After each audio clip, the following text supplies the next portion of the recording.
So we used to think that we pretty much were set at birth, that we were born with a brain that was wired, ready to go, and we simply went down the course that our genetics were going to take us. We now know that's not the case. Research over the last 20 years has shed massive light on how we come to be the people that we are. Yes, there is a genetic impact on who we become. But actually, the majority of who you are today and who your children are is down to the experiences that you've had. And most crucially, we now know the importance of that very first relationship. Usually with a mother or a father, but sometimes with grandparents, aunts, foster parents, whoever. That primary caring relationship is so incredibly significant.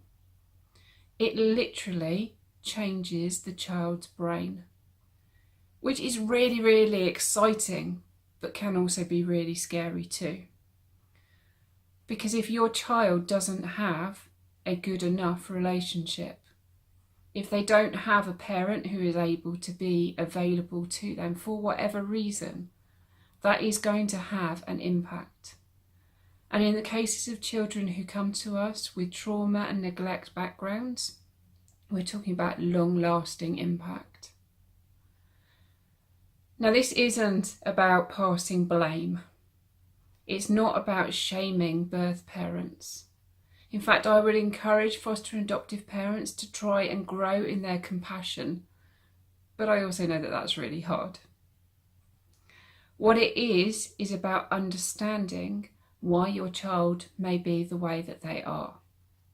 Because when we understand something, it's only then that we can truly work with it. And I think it's also really important to say at this point that whatever your child's story is, whatever experiences they have, it is not the end of their story. There is hope.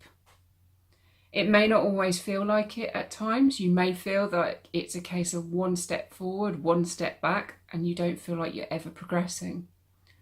But there is still hope. The first relationship is really important, but the relationships that we now form with our children can equally be important. And they too can have a long-lasting effect.